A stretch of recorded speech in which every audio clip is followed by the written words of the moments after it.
Uttar Pradesh bureau report. एस्पिराना खबर। अयोध्या से मंदिर तोड़े जा रहे, हिंदुओं को निशाना बनाया जा रहा, फिर एकजुट होना होगा। बांग्लादेश संकट पर बोले योगी आदित्यनाथ। अयोध्या उत्तर प्रदेश के मुख्यमंत्री योगी आदित्यनाथ ने बांग्लादेश के संकट को लेकर बयान दिया है। उन्होंने कहा कि भारत के तमाम पड़ोसी जल रहे हैं, पड़ोसी देशों में मंदिर तोड़े जा रहे हैं। उन्होंने कहा कि सनातन धर्म को आने वाले संकट से बचाने के लिए एकजुट होने की जरूरत है। इतिहास की गलतियों से सबक लेने की जरूरत है, क्योंकि जो इतिहास से सबक नहीं लेता उसके उज्जवल भविष्य पर भी ग्रहण लग जाता है। योगी महंत रामचंद्र दास की मूर्ति अनावरण के मौके पर अयोध्या में बोल रहे थे। योगी ने कहा, आज दुनिया की वर्तमान तस्वीर देख रहे होंगे, कुछ तो हमें इन चीजों देखना पड़ेगा। क्या है इन सब का काम? आज भारत के तमाम पड़ोसी जल रहे हैं, मंदिर तोड़े जा रहे हैं, चुन चुनकर हिंदुओं को निशाना बनाया जा रहा है, और तब भी हम इतिहास के उन परतों को ढूंढने का प्रयास नहीं कर रहे हैं। इस प्रकार की स्थिति क्यों पैदा हुई? और इसलिए हम याद करें, जो समाज इतिहास की गलतियों से सबक नहीं सीखता है उसके उज्जवल भविष्य पर भी ग्रहण लग जाता है। योगी ने आगे कहा, सनातन धर्म पर आने वाले संकट के लिए एक बार फिर से एकजुट होकर कार्य करने की आवश्यकता है। राम मंदिर का निर्माण केवल मंजिल नहीं है, यह एक पड़ाव है, और इस पड़ाव को आगे भी निरंतरता देनी है, क्योंकि सनातन धर्म की मजबूती इन सब अभियानों को एक नई गति देता है। जातिवाद से मुक्त एक ऐसे समाज की स्थापना करना है जिसके लिए प्रभु श्री राम ने अपना जीवन समर्पित किया था। बांग्लादेश में शेख हसीना सरकार के तख्तापलट के बाद प्रदर्शनकारियों के उग्र प्रदर्शन का शिकार वहां अल्पसंख्यकों को होना पड़ा है। बांग्लादेश में हिंदुओं पर हमले और मंदिरों में तोड़फोड़ की खबरें सामने आई हैं।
सत्य है, और आज वह दिव्य आत्मा अपनी मूर्ति को दिगंबर अखाड़ा में स्थापित होकर के इस वर्ष उन दो महत्वपूर्ण घटनाओं का साक्षी बन रही है।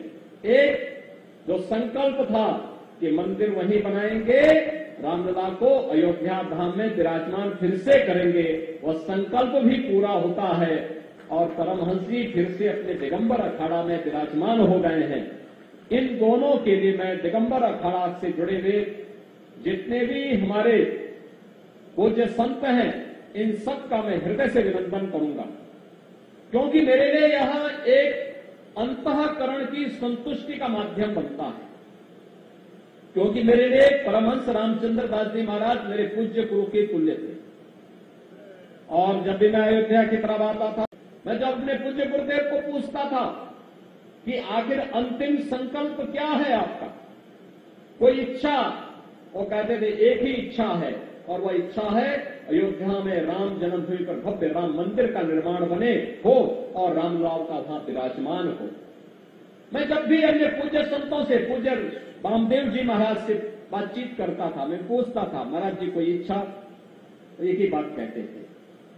जब भी किसी अन्य से वरिष्ठ पूज्य संत से चर्चा होती थी, लक्ष्मण के बाद ही पूज्य महाराज जी से चर्चा होती थी, वे भी यही बात कहते थे। पूज्य संतों का संकल्प जब एक दिशा में एक साथ एक स्वर में आगे बढ़ा, अयोध्या में रामलला का भव्य मंदिर का निर्माण का मार्ग प्रशस्त हुआ। और यही मैं आज कहना चाहता हूं, यही मैं आप सबसे कहना चाहता हूं। आप दुनिया की तस्वीर वर्तमान में देख रहे होंगे, कुछ तो हमें इन चीजों को देखना पड़ेगा। क्या है इन सब का कारण? आज भारत के तमाम पड़ोसी चल रहे हैं, मंदिर तोड़े जा रहे हैं, चुन चुन करके हिंदुओं को निशाना बनाया जा रहा है, और तब भी हम इतिहास की उन परतों को ढूंढने का प्रयास नहीं कर रहे हैं कि इस प्रकार की दुर्भाग्यपूर्ण स्थिति क्यों वहां पर पैदा हुई है, क्यों पैदा हुई है।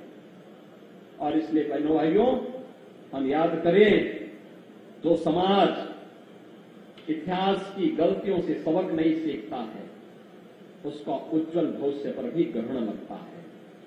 सनातन धर्म पर आने वाले संकट के लिए फिर से एकजुट होकर के कार्य किए जाने की आवश्यकता है। इसके लिए एकजुट होकर के लड़ने की आवश्यकता है। राम मंदिर का निर्माण यह केवल मंजिल नहीं है, एक पड़ाव है, और इस पड़ाव को आगे भी निरंतरता देनी है, क्योंकि सनातन धर्म की मजबूती